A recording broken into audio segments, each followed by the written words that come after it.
I think it's important for people to understand exactly why it is that having sharks within a system will result in an increase in both the abundance and the diversity of life inside of an ecosystem.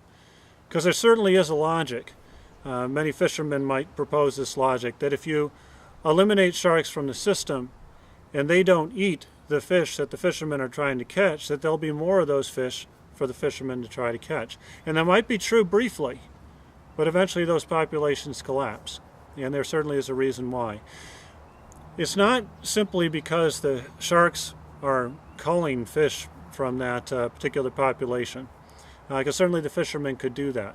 What happens is that the presence of sharks in an ecosystem actually creates a sanctuary for other members that may be further down on the food chain, other things that the fish may eat the third tier down. We'll simplify a system and suppose that you've got your top predators, your middle fish, and then something at the bottom. So what will happen in the system is there'll be places where the fish in the middle, where it'll be more dangerous for them to swim because of the presence of sharks than other places.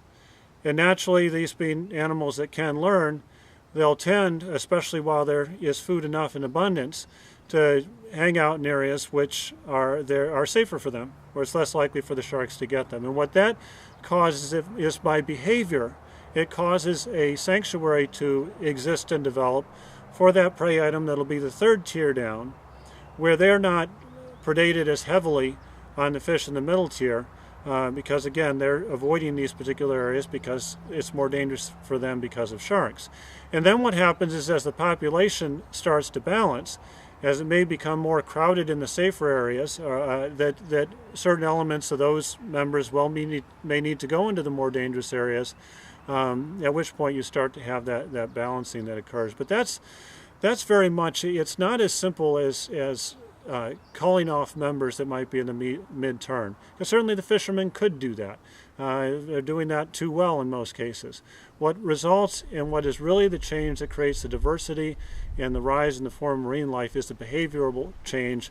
The fact that when sharks and other top predators are in a system, there are certain areas that their prey will not venture because it's too dangerous for them, and those areas become sanctuaries for the prey items below them.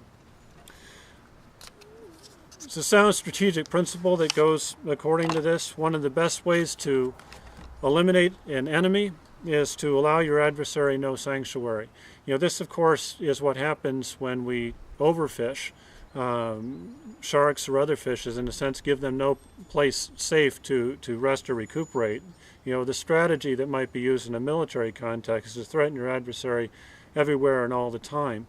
And just the same as we may do this with sharks, if we provide them with no sanctuary, the elimination of sharks provides prey items at the next tier down no sanctuary, and that's where you actually start to see the dynamics where entire systems will collapse with the elimination of a top predator.